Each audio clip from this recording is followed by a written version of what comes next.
मोठा धनवान असो अथवा महायोगी असो, माझ्या संकल्पाशिवाय पिठिकापूर मला येऊ शकणार नाही, हे निश्चित. माझ्या निजतत्वास समजून जाणून आनंदी व्हा. हा क्षण पुन्हा येणार नाही.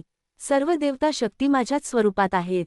कोणी मला दक्षिणा समर्पित केली तर ती मी शतगुणाने शतपटीने त्यांना त्यांचं वेळेला परत देतो. धर्माविरुद्ध न जाता धनार्जन करणाऱ्यांच्या मनोकामना मी पूर्ण करतो. सत्कर्माच्या आचरणाने मोहाचा नाश होतो व मोक्षाची प्राप्ती होते. श्रीपादांचे हे अमृतवचन ऐकून सर्वजण धन्य झाले. दुसरे दिवशी नरसिंह वर्मा आपल्या घोडागाडीतून श्रीपादांना आपले शेत जमीन दाखविण्यास घेऊन गेले. वर्माची फार मोठी जमीन होती. त्या जमिनीत अनेक प्रकारची पिके होती. त्यातील दोडक्याच्या वेलाला फूल येत नसे.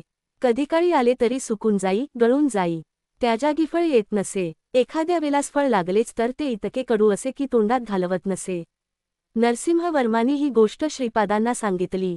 ते प्रसन्नतेने म्हणाले, आमच्या घरी सर्वांना दोडक्याचे वरण आवडते, मला सुद्धा आवडते. पूर्वीच्या काळी एक दत्तोपासक या भूमीवर तप करीत असे. ही पवित्र भूमी साक्षात दत्त स्वरूप असलेल्या माझ्या चरण स्पर्शासाठी तळमळत होती.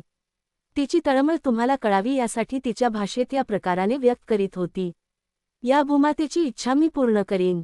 या भूमीला माझा पादस्पर्श झाल्यावर हिच्या भूमितत्वात परिवर्तन घडेल. चांगल्या रुचीचे दोडके ही भूमाता आपणास देईल. आजोबा, तुम्ही निर्भयपणे आमच्या घरी येथे पिकलेले दोडके पाठवा. घरच्यांच्या बरोबर मी सुद्धा ते जेवणात घेईन. त्या दिवसापासून दोडक्याचे पीक भरपूर येऊ लागले. ती दोडकी सुद्धा उत्तम प्रकारची व रुचकर होती. श्रीपाद प्रभू घोडागाडीतून उतरून काही वेळ त्या भूमीवर फिरले. तेवढ्यात तेथे कान्ही, चंचू, तेथील आदिवासी युवक युवती आल्या. त्या सर्वांनी श्रीपाद प्रभूंना मोठ्या श्रद्धाभावाने प्रणाम केला. श्रीपादांच्या दिव्य मुखकमला भोवती त्यांना एक दिव्य कांतीचे तेजोवलय दिसले.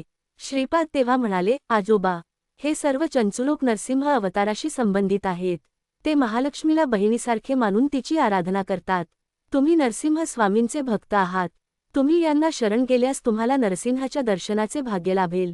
श्रीपाद गंमतीने असे म्हणत आहेत असे नरसिंह वर्मांना वाटले. ते म्हणाले, अरे चंचू युवकानो, तुम्ही नरसिंह देवांना पाहिलेत का?